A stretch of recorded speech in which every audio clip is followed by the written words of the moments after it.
everyone, I'm Rachana Dulal and today I'm going to explain you about the Thakali architecture of Nepal. Thakale people are an ethno-linguistic group originating from the Thak Khola region of Mustang district.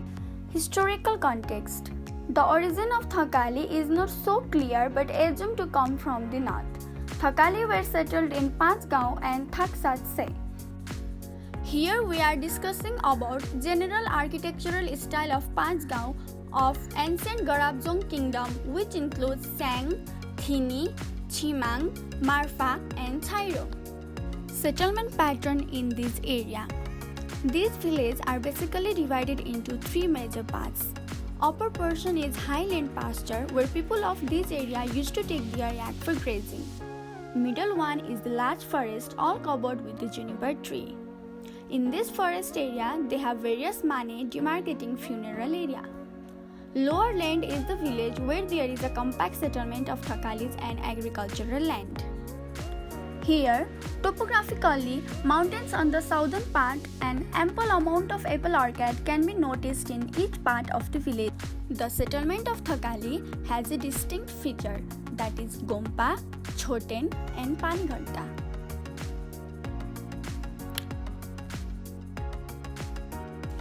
Gompa is the religious structure at the center of the settlement or near the prayer wall. It is a social, cultural and religiously important place where Lama read their religious book at the time of person's demise and at the time of birth. The village gate and the prayer wall demarcates the settlement area. The settlement is compact, clustered with agricultural land behind.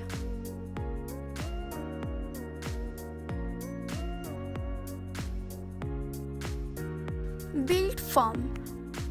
Organic shaped houses of a Panchgaon are placed in the southwestern ridge of a village in such a way that every building gets maximum sun space.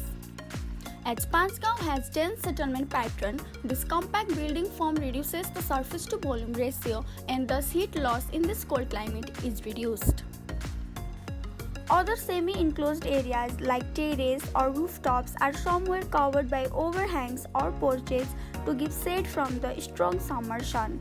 Building stories are at least 2 or 3 stories. Now, moving to our next point, building elements.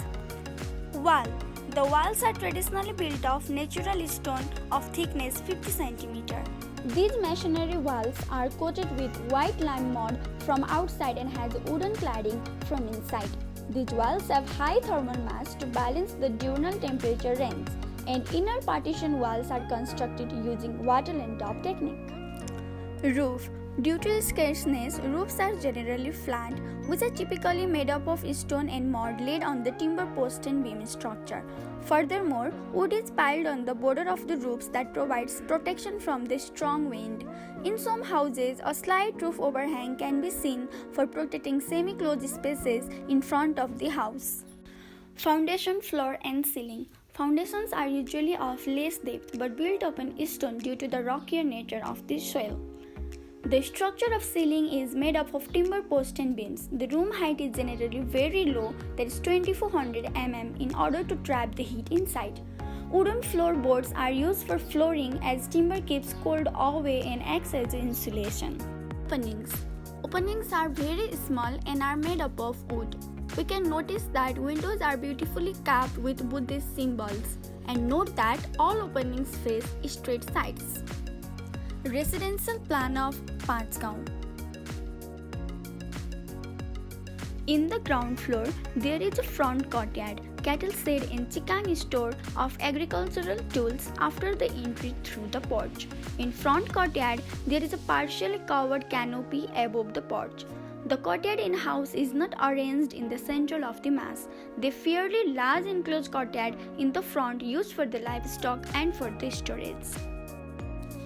In the first floor, room for the ancestor theme then is the most important room, which acts as the heart of the building, where functions like worship of the ancestor and other sacred functions takes place. This room and kitchen have a fireplace, agenu, which plays vital role in heating up the building. The kitchen reflects the functional center of the house called koto. It is near to the living room and easily functional to the stores Nokhang, Rakhang, and Pikang, where agro productions and trade goods are stored. These rooms are arranged in the periphery of the main room so that heat loss to the central room is reduced. The living room is the center and the busy room. It is called kunchar and its main function is gathering of the family members. In the terrace, roof room and roof terrace are extensively used for the harvesting of the grains, drying yard, sun bath, dining purpose, viewing area and family feast functions. It is covered from the three sides with walls and open colonnaded in the front looking the courtyard. In a nutshell, Thakali architecture is one of the finest architecture in Nepal. Despite the fact that Thakali village is very rich in its traditional architecture and culture, development and transformation happening today is totally neglecting such aspects. The notion of modernity is showing some bad architectural buildings which are irrelevant in that context. People there are wanting changes. In the name of change, they are coming up with an idea of RCC frame building with CGI slope roof houses. So the major problem here lies on how we can accommodate a timely development in a rural context, also unveiling opportunities for locals to do something inside in their land. Alright guys, I hope you find this video very informative. Keep learning, keep sharing. Thank you for staying this long. See you.